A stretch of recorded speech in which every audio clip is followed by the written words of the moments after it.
Galera, eu sou o Caio e neste vídeo nós vamos fazer um resumo do episódio 1 da segunda temporada de Loki. Loki tem sido um dos meus títulos favoritos no MCU e até agora a segunda temporada está construindo sobre o humor de alto conceito do mistério da Marvel, mesmo sem uma aparição da Miss Minutos, não hoje, né? Então no vídeo de hoje nós vamos ver os easter eggs e detalhes que você perdeu no episódio 1 da segunda temporada de Loki.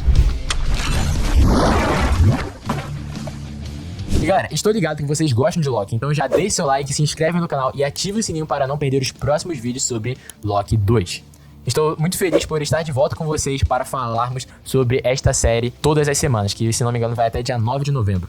Então vamos lá pro conteúdo. Galera, a abertura da série foi muito da hora, mostrando aí a nova vinheta da Marvel, se é que podemos dizer assim, com novos personagens, novos easter eggs e tudo mais, e também com as cores do Loki também no final, que é verde e dourado. Bom, galera, e vamos começar com os olhos da estátua de uma variante do Kang, aquele que permanece, dominando a TVA. Assim como outra estátua fez nas cenas finais da temporada 1, depois que Loki foi empurrado por Sylvie por uma porta do templo da cidadela, aquele que permanece no fim do tempo de volta para a TVA. Agora, vale a pena notar que esta estátua daquele que permanece não é a mesma em que Loki terminou na primeira temporada. Estava na seção de arquivo da TVA. Esta está no espaço principal da TVA, no nível da sala do tribunal. Mas, começar com os olhos daquele que permanece nos coloca em um estado apreensivo, como se qualquer coisa que façamos, alguma versão de Kang esteja lá fora, sempre nos observando. Na verdade, em várias tomadas desse cenário, várias dessas estátuas estão espalhadas por todo esse vasto interior, olhando para diferentes direções. Então vemos Loki correndo de Morbius e os outros caçadores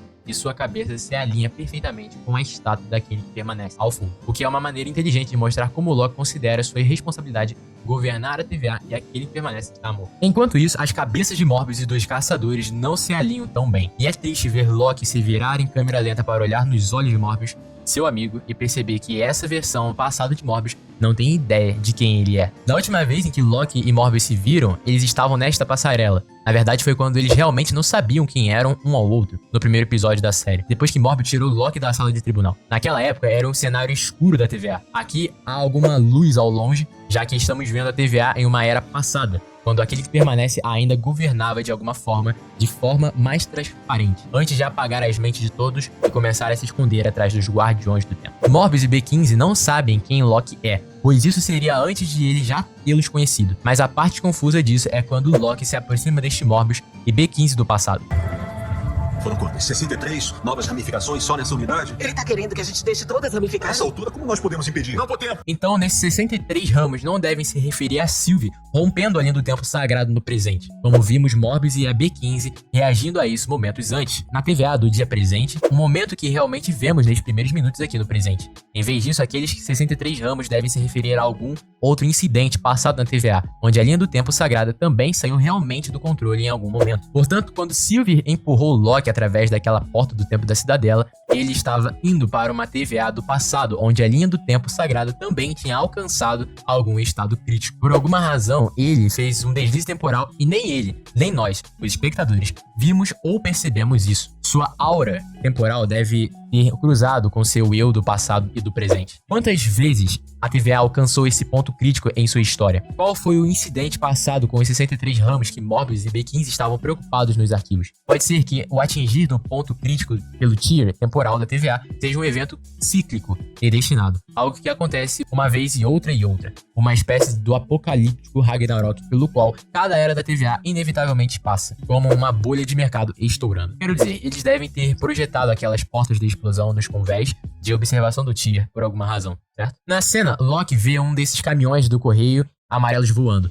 Na verdade, vimos esses caminhões na tomada ampla do episódio 1 da série. Loki pula da plataforma e cai passando por um outdoor laranja que diz Administração de Preservação da Linha do Tempo, e pousam no caminhão do correio número 475. Vemos algumas caixas voando para fora. A gente pode ver que este caminhão de correio passa por algumas outras placas interessantes, como a do Centro de Conversa Coercitiva e Assuntos de Variantes. E então, no espelho retrovisor do motorista do caminhão de correio, um ornamento de minuto errado. O motorista entra em pânico e corta a bochecha da estátua daquele que permanece, fazendo-a desmoronar. E ficamos nisso desmoronando por um tempo, como se sugeríssemos: ei, você sabe que aquele que permanece é capaz de desmoronar e desintegrar. ele é mortal, pelo que vale a pena a maioria das variantes de Ken que vemos na cena pós-crédito de Quantumania. Também tinha cicatrizes, partes do corpo ausentes e várias modificações. Você sabe que esta é uma era anterior do Kenzie, porque o bolso do peito dele não tem as manchas de tinta que ele geralmente sempre tem na primeira temporada. Casey disse que passou a vida inteira atrás daquela mesa, então o fato de ele ser um zelador agora nos diz que isso foi de alguma era passada antes de sua memória ser redefinida. Quando o caminhão do correio colide, vemos que ele tem um adesivo de para-choque da Miss Minuto que diz: como está a minha direção? Me denuncie para... Nem sequer tem um número, é simplesmente me denuncie para o... É uma gravação de meditação guiada e posso estar errado, mas tenho quase certeza de que esta é a voz da Tara Strong, que também dubla a Miss Minuto na versão dos Estados Unidos. A tela cai e quebra o problema do chão da TVA. E vemos o logotipo da ampulheta e ele está perfurado por uma espada, porque não se trata apenas do tempo. Esses caras estão cortando e queimando linhas do tempo para manter a ordem. Há uma tomada significativa longa de Locke apelando para Kenzie, enquanto os diretores Aaron Morenzi e Just Bezon usam uma câmera de mão para alterar entre Locke e Casey. É apenas um estilo de câmera interessante que eles vão usar ao longo do episódio, e o que mais gosto nisso é que a prova que eles estão filmando esses momentos em cenários práticos que eles realmente construíram, ao contrário de grande parte do que vemos no Disney Plus, que é filmado no volume. Aqui eles simplesmente adicionaram elementos em tela azul atrás desses cenários, e Locke experimenta o que mais tarde descobrimos chamar de Time Sleep, que tem um visual perturbador com o rosto de Tom Riddleston e seus membros se contorcendo e se esticando uns dos outros, parecendo chiclete. É apenas uma maneira muito legal de mostrar uma pessoa se desvinculando do tempo, para emprestar o termo Cut Vorneg. A viagem no tempo baseada na consciência do romance Matadouros 5, então, o deslize no tempo é um tipo de viagem no tempo que eu defini no passado como viagem no tempo vertical, na qual um personagem avança ou retrocede dentro de sua própria linha do tempo. Isso não deve ser confundido com o que chamei de glitch, ou viagem no tempo lateral, na qual você pula entre diferentes linhas do tempo ou universos dentro de um multiverso. Locke está fazendo o que o Doutor Estranho faz, ou o que Thanos faz quando usa uma forma mais suave e intencional de deslizamento no tempo, usando a Joia do Tempo, ou o que Kamala Khan faz quando abre o bracelete para criar um rasgo no espaço-tempo e voltar para os anos 1940. Mas o outro tipo de viagem no tempo, o que chamei de viagem no tempo lateral, é mais como pular entre multiversos. É o que Miles Morales faz quando o glitch nos filmes animados do Homem-Aranha no Aranha-Verso, ou o que Wanda Maximoff faz quando sonha em outros universos em Multiverso da Loucura. Então, Locke agora deslizou no tempo para o presente, onde as janelas deste quarto estão cobertas, o que significa que elas ainda não podem estar em reparo por causa da colisão com o caminhão do correio, que agora está escrito no passado. Kenzie agora tem a caneta e as manchas de tinta em seu bolso da frente, e a rachadura no chão agora está lá. Será que sempre esteve lá? Isso sempre esteve aí. A rachadura? Tá aí desde que eu me lembro. Então, para ser claro, aquela rachadura não estava no emblema do chão quando vimos na primeira temporada de Loki. Então, Loki realmente alterou. A história é que esta ideia do passado está sendo reescrito em tempo real é uma convenção de viagem no tempo que vimos em filmes como De Volta para o Futuro. Mas, para a série do Loki, se estabelece que a TVA está em sua própria linha do tempo, com causa e efeito. Na primeira temporada, Morbius disse a Loki que o tempo passa de forma diferente aqui na TVA, e nos quadrinhos, a TVA está em dimensão chamada Zona de Tempo Nula. Então, estávamos assumindo que esta instalação estava meio que congelada no tempo. Mas não está, porque as coisas acontecem e marcas são feitas, como vimos ali o chão sendo quebrado. E nós vemos Kenzie segurando este livro laranja. E na verdade, este é o guia da TVA que vemos na montagem de créditos finais que o OB menciona mais tarde. Está no manual da AVT. Onde? Existe uma em cada mesa da AVT. Está no guia da TVA o quê? Ele diz que é um índice detalhado de todas as classificações mecânicas e rotinas de manutenção em cada setor, em cada dispositivo e dentro de cada programa de computador na TVA. E OB diz que ele mesmo escreveu. Como Kenzie teve que sentar em sua mesa durante a maior parte da sua história, ele pode ter sido o único funcionário a lê-lo, além de OB. Acho que será um livro bastante importante para acompanhar no futuro. De volta ao presente da TVA, Morbius e B15 estão no principal local do monitor da cronologia, reagindo às consequências da decisão de Sylvie. A B15 quer contar a todos na TVA sobre as variantes, mas Morbius está cauteloso. Ei, tudo que vocês têm feito está errado e todos os seus deuses estão mortos. Desde que Loki e Sylvie entraram nisso como deuses ou semideuses, a ilusão de deuses e fé tem sido realmente o cerne desta série, desde que Loki se adorou e seu deus morreu no primeiro episódio, propósito glorioso, pois ele teve que chegar a um acordo com o fato de que tudo o que ele vinha fazendo estava errado. Com a Renslayer desaparecida, tem novos juízes no conselho. Então a General Dox e a juíza Gamble gostariam de ver vocês dois na sala de guerra. O nome Dox pode vir do Senhor paradoxo em um juiz da TVA dos quadrinhos que julgou a She-Hulk por crime de alertar Hakai sobre sua morte iminente. Morbius e Senhorita Ouroboros, um clone do Senhor Paradoxo dos quadrinhos, também aparecem nesta edição. Mas o nome Doc também pode ser uma referência à gíria da internet Dox, que é a divulgação das informações pessoais de um indivíduo privado para prejudicá-lo. Agora, eu não chamaria o que a General Doc está fazendo de Dox, mas algo mais próximo de bloqueio ou desplataformação. Mas aí, talvez ela tenha aquelas medalhas de passagem por expor variantes anônimas. A Juíza Gable é interpretada por Liz Carr, e talvez ela tenha obtido seu nome de membro da TVA, Juice Elos Gambler, dos quadrinhos, que acreditava que a TVA precisava agir contra robôs chamados Dreadlocks. O que parece ser o que X5, também conhecido como Brad Wolf, está prestes a fazer em sua linha do tempo sagrada. Agora, neste elevador e na sala de guerra, X5 fica de pé com as mãos no peito,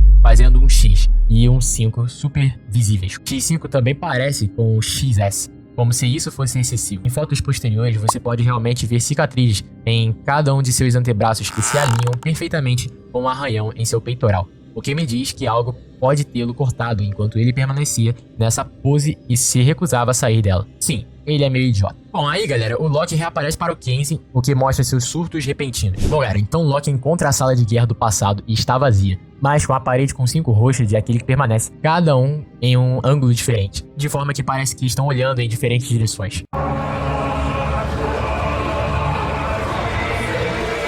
A trilha sonora inclui alguns vocais sutis, sempre que vemos o rosto de Kang, como nos primeiros segundos. Nos cantos dessa sala aparecem cabeças de estátuas de caçadores, homenageando os soldados que devem ter ajudado aquele que permanece a vencer sua guerra multiversal. Mas no canto da sala de guerra, no presente, há uma estátua de um rosto feminino, que me pergunto se poderia ser para Renslayer, e pelo que parece, governou ao lado daquele que permanece em um passado antes de ele redefinir sua memória e torná-la uma juíza. Mas temos um corte de correspondência de Loki e o amplo espaço no passado, encarando essa parede para a sala de guerra do dia atual, onde esses rostos daqueles que permanecem foram cobertos neste mural dos Guardiões do Tempo. Este episódio faz um ótimo trabalho nos ancorando em pequenos detalhes visuais entre as áreas de presentes e passado da TVA, para nos mostrar como ela mudou e sugere algo sobre retcons de aquele que permanece. E criam pistas visuais expositivas para explicar como o deslizamento temporal altera a história. Vemos a cabeça separada de um guardião do tempo na mesa da sala de guerra do dia atual. Esta era a cabeça que Sylvie decapitou. Sentados à mesa estão a juíza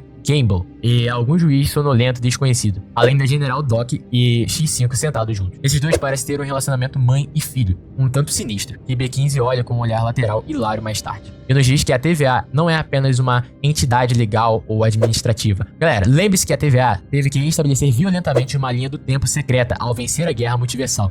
E aquele que permanece era uma variante de Kang e venceu essa guerra. Mas eles ouvem esta gravação. Vocês todos são variantes. Todo mundo que trabalha na AVT.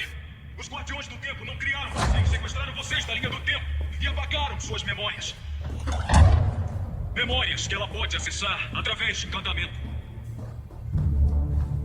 Então, antes disso, vocês tinham um passado. Talvez tivessem uma família, uma vida. Loki realmente disse isso no episódio 4 da primeira temporada. Todos vocês são variantes.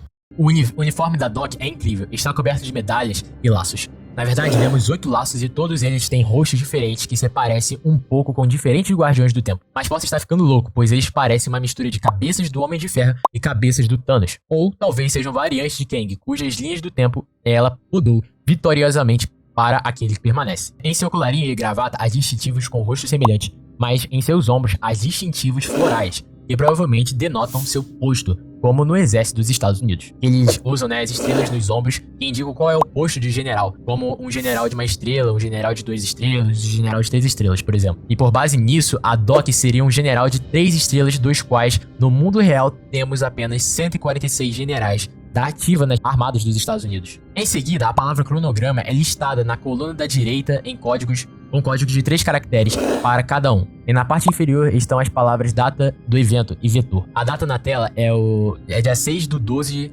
de 2321. Agora, não sabemos se essa data foi quando a gravação foi feita ou quando foi ouvida pela última vez, mas a TVA supostamente está fora do tempo independente de qualquer data da linha do tempo sagrada. No entanto, sabemos que a identidade original do cientista Kang, Nathaniel Richards, começou no século 31 na Guerra Multiversal. E isso poderia ter sido um evento futuro em nossa linha do tempo histórica, talvez no século 22 ou 23, após o qual a TVA foi formada. Isso poderia definir essa data de audição como 2321. Bom, galera, a juíza Gamble, a mais racional desses novos líderes, aponta que a D9 testemunhou ter visto a variante da Henslayer na linha do tempo sagrada, referindo-se à cena na temporada 1, em que a B15 e a D90 confirmaram que a Henslayer já foi diretora na Franklin Olsen High School. E aí, galera, isso mostra pra gente que em 2018 o seu nome era Rebecca Tamer. Aí estava o pseudônimo de Henslayer nos quadrinhos, quando ela estava com Victor Timely em 1901. Acho interessante que a confissão pessoal da juíza Gable sobre sua culpa por emitir apenas verídicos de culpado, ela mantém fora do registro, mas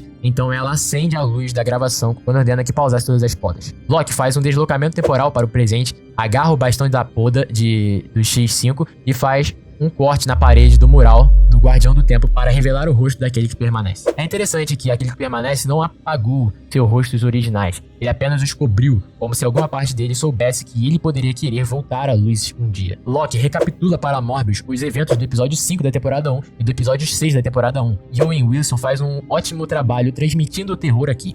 Chegamos até o homem no fim do tempo.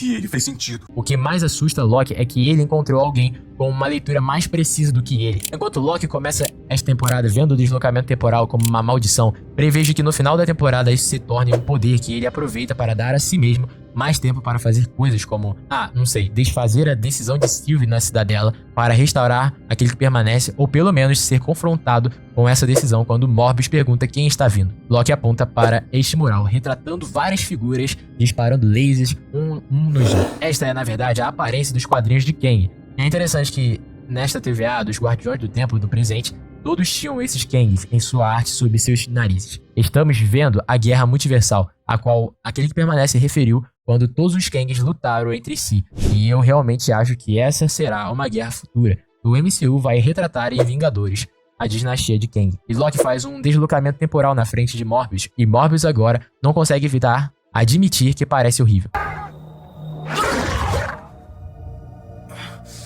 Você viu? Sim, eu vi. Viu? E o que parece? Olha, parece...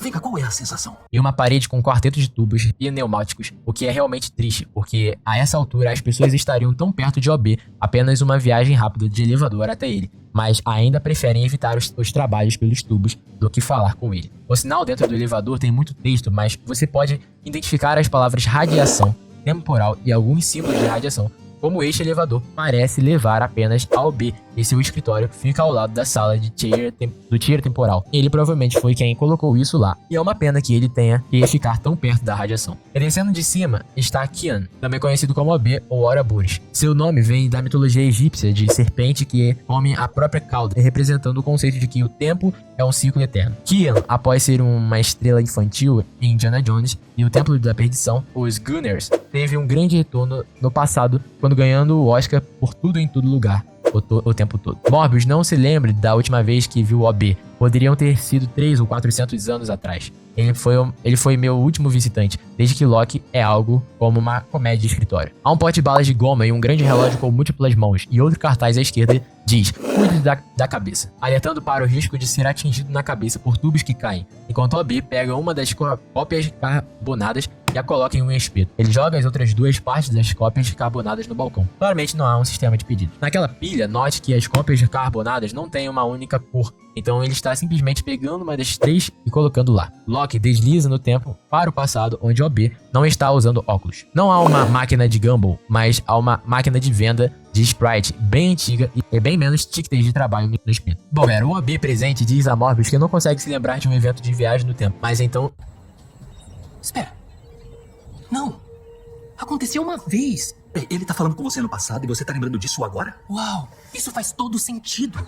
O que estamos vendo aqui é uma memória se formando em tempo real na cabeça de OB, à medida que Locke no passado muda sua história. O OB do passado diz que a pessoa no momento em que Locke deseja chegar precisa de um extrator de aura temporal. Agora ouvimos pela primeira vez o termo aura temporal. Na primeira temporada, no episódio 1, quando Loki estava sendo processado e uma máquina escaneava a aura temporal de Loki para garantir que ele não fosse um robô. A aura temporal deve se referir a uma assinatura de alma ou código-fonte que transcende todo o tempo. O Loki presente diz que não possui um extrator de aura temporal, mas depois voltamos ao OB do passado e é implícito que Loki esperou lá por horas, talvez dias, enquanto o OB do passado construía um. Loki pede ao OB do passado que o segure e agora parece estar ao lado de OB presente, o que significa que ele esteve lá por 400 anos ou algum tempo de acordo com essa história. E galera, OB explica que eles precisam levar o extrator de aura temporal para o Tear temporal para retirar Loki do fluxo temporal. Peraí, eu preciso ir até o tear temporal pro extrator poder puxar o Loki diretamente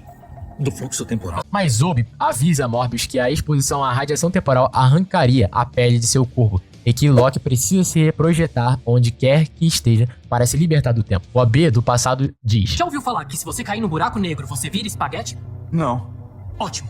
Quanto menos você souber, melhor. Isso pode te lembrar do que aconteceu com um dos sósias de Scott Lang na Tormenta de Probabilidade em Homem-Formiga. Não era um buraco negro, mas tem uma singularidade com mecânicas de condomínio igualmente complicadas em jogo. A visualização também lembra o que Wanda Maximoff fez com Reed Richards no Multiverso da Loucura. Então ele se dirige ao deck de observação do Tear temporal, o que chamaria de sala do Tear agora. Bom galera, o AB diz que o Tear temporal é onde o tempo cru é refinado em uma linha do tempo física. Eu adoro essa ideia de que o tempo em seu estado natural é meio cru e nebuloso, mas tecê-lo em uma história causal de eventos é uma construção artificial e decisão. Ver a linha do tempo assim, do início ao fim, me lembra do pedaço de extremidade aberta que a Miss Minutos mostrou para a Sylvie e a Renslayer, no episódio 5 da temporada 1. E Morbius traça a pele na poeira, o que é irônico, porque tecnicamente a poeira em si é composta principalmente por pele humana morta. Mas, por estar ficando instável, ele vai ter que fechar as portas de explosão em 5 minutos para se dar tempo extra para adaptar este Tear a acertar mais ramos. Então, na verdade, as apostas são definidas pela disposição de todas essas pessoas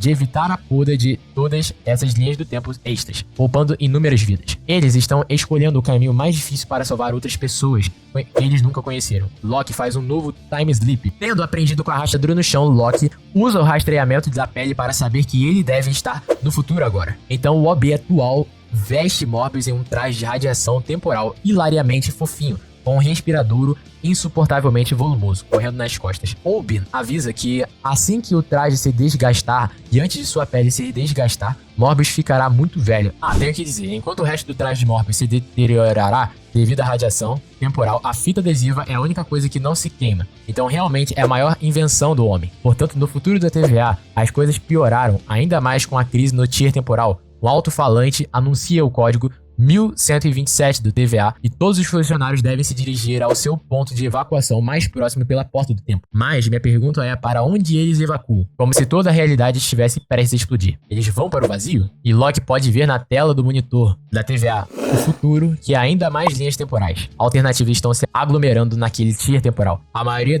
delas se dirigindo para a zona vermelha. Mas é interessante como essas linhas existem como ramificações perigosas antes mesmo de entrarem no Tear. Porque anteriormente o OB disse que tudo deste lado do Tear temporal deveria ser tempo abstrato, mas suponho que esse congestionamento tenha feito com que parte desse tempo abstrato se transformasse realmente em ramificações não tecidas que nunca deveriam ser ramificações, sem ter para onde ir, a não ser a zona vermelha. Eu gosto como há uma única linha branca curva na esquerda, passando por tudo isso que me faz pensar no que está acontecendo com essa runa para fora na passarela exterior do futuro. E você pode realmente ver que as plataformas de fundo foram atualizadas de estátuas solitárias de Kang, de volta para serem 3 estátuas dos Guardiões do Tempo segurando as plataformas. Bom, galera, agora parece que estamos em um lugar semelhante com Loki. Mas Loki está procurando um bastão temporal no futuro vazio da TVA. Agora ele está no nível legal, ao lado da sala de guerra, mas é atraído pelo som de um telefone tocando. E aí quando o Loki tá sendo podado, né, no torso dele, aí vem e aparece na porta do elevador, se abre e orgulho... Olha você aqui. Bom, galera, no entanto, para fazer isso, eles tiveram tragicamente que afastá-lo do rosto que ele mais queria ver, que era o da Sylvie. E falando em lágrimas, quando Loki saiu daquele fluxo do tempo para o presente, ele se reflete no capacete de Morbius, de uma maneira que parece uma lágrima cintilante.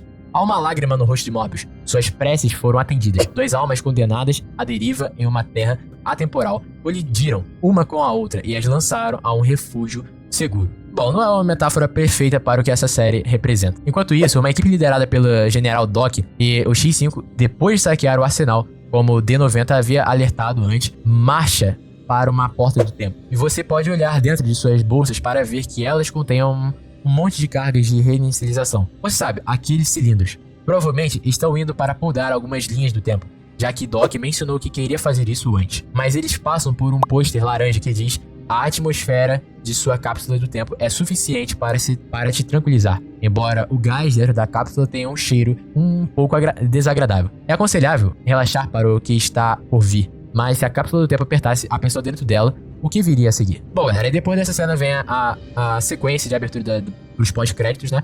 E aí vem com novas imagens, novas referências e etc. E aí, galera, vem a cena pós-crédito. Da temporada 2, estreia com a cena pós-crédito de 1982, em Brockton, Oklahoma. Bom, Oklahoma é uma escolha divertida. Nos quadrinhos, depois do evento de Ragnarok, Thor escolhe a cidade de Brockton, Oklahoma, para realocar a cidade de Asgard. Inicialmente, ele a faz flutuar em alguns metros do solo, então Brockton acaba sendo um local muito importante nos quadrinhos da Marvel naquela era. E adoro como o título na tela específica, linha do tempo ramificada. Então, suponho que daqui para frente o programa nos dirá quando os eventos estão na linha do tempo sagrada e quando estão em ramos. Então, Sylvie, logo após matar aquele que permanece, entra neste McDonald's de 1982. Lá dentro você pode ver esta árvore vintage do McDonald's Learns, que as localidades costumavam ter. Eles estão vestindo os uniformes laranja, que são específicos para os designs usados pelos funcionários no final dos anos 70. E lembre-se de que isso é no interior de Oklahoma, então eles podem estar um pouco atrasados em relação às tendências da moda em comparação com as grandes cidades e subúrbios. Bom, Sylvie diz a Jack que é simplesmente adorável. Nada de esquilos, nem gambás, nem ratos. Alguma coisa que já esteja morta e nada que tenha rosto. Por favor. Sim, tendo fugido por eventos apocalípticos por éons. Ela está acostumada a ter que caçar a própria comida. Introduzindo em 1981, simplesmente em uma grande continuidade aqui, e Jack continua com os itens do menu, e Sylvie diz: eu quero experimentar tudo. É experimentar todos os pratos. Essa cena do McDonald's pra nós representa que a Sylvie realmente quer experimentar de tudo na vida. Mas o McDonald's representa alegrias simples da infância que ela nunca teve enquanto crescia. E simplesmente experimentar todos os itens do menu do McDonald's é realmente o primeiro passo dela para tentar recuperar esses prazeres simples que lhes foram negados. Galera, se você ainda não se inscreveu no canal, já se inscreve e deixe seu like, pois nós vamos falar mais e mais sobre a segunda temporada de Loki. Também comente aí o que podemos esperar pro episódio 2 dessa série. Comente aí o que vocês querem ver e o que vocês acham que vai acontecer. Comente aí que eu quero estar dando uma olhada. Então é isso, já clica nesse vídeo aqui do lado que eu creio que vai te interessar bastante. Então é isso, fique na paz, valeu, falou e fui!